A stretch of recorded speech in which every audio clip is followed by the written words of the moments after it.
صوت العسكريين المتقاعدين تيفي. صوت العسكريين المتقاعدين تيفي.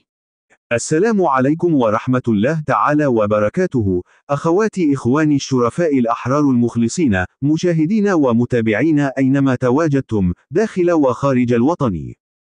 كعادتنا دائما نرحب بضيوفنا الكرام، ننقل لكم الأحداث من عين المكان، كما نشكر مراسلين من الأقاليم المغربية الشريفة.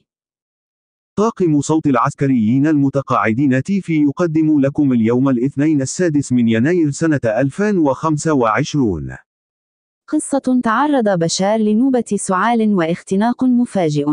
هل تسمم الأسد بفعل فاعل؟ المصير الذي ينتظره. بقلم الصحفي حسن الخبازي، مدير الجريدة بوانكوم.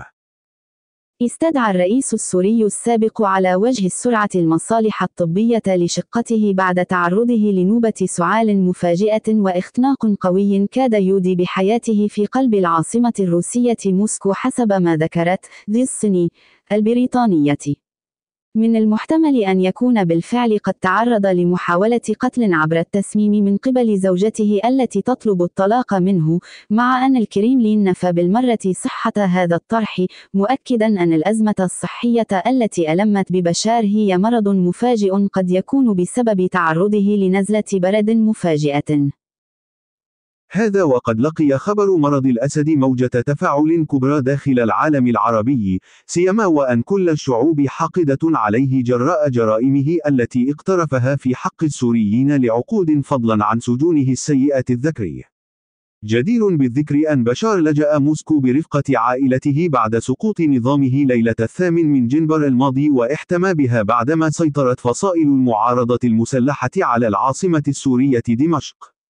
ومع إنكار السلطات الرسمية الروسية لأي علاقة للمرض بمحاولة القتل، إلا أن الصحيفة البريطانية رجحت فرضية محاولة القتل استنادا لمصدرها الذي قال بالحرف: لدينا كل الأسباب للاعتقاد بأنه تعرض لمحاولة اغتيال.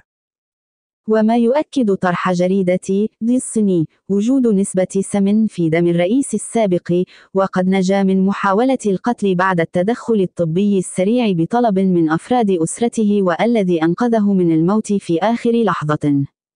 من المعلوم أن زوجة الأسد أسماء المزدات بلندن ممنوعة من العودة للديار البريطانية، وقد صدر قرار منعها الشهر الماضي، ولم تعد تمتلك وثائق سفر بريطانية صالحة تخول لها الدخول إلى بريطانيا بعد انتهاء صلاحية جواز سفرها.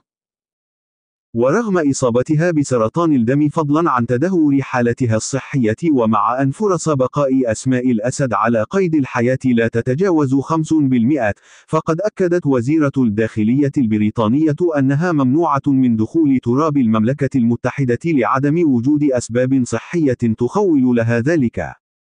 هذا حال أسرة الأسد التي طغت في بلاد الشام لعقود من الزمن، وأكثرت فيها الفساد، وقتلت الملايين وعذبت الملايين، وفعلت بالسوريين ما لن يفعله بهم العدو أو المستعمر.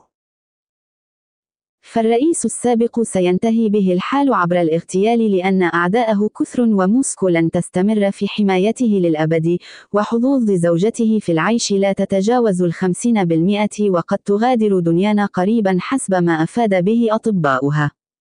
أخبار عائلة الأسد استأثرت باهتمام الرأي العام العربي والدولي، مع أنه لم يعد رئيسا ولا يمتلك أي سلطة، لكنه من قبل كان يجمع وعائلته بين أيديهم كل السلطات التنفيذية والقضائية والتشريعية.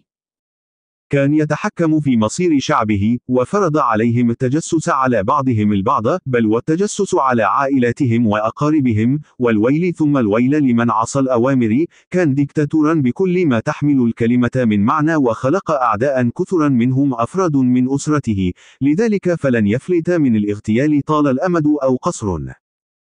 للمزيد من التفاصيل تابعونا على موقع صوت العسكريين المتقاعدين تيفي، ولا تنسوا الضغط على زر الجرس ليصلكم كل جديد، والبرتاج على أوسع نطاق لتصل الرسالة لأهلها.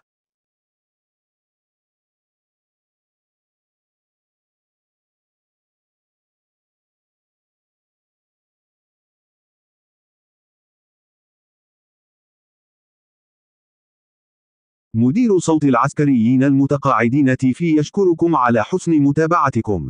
ويرحب بتواصلكم عبر تقنية الواتساب أو الاتصال المباشر على الرقم 0677884203.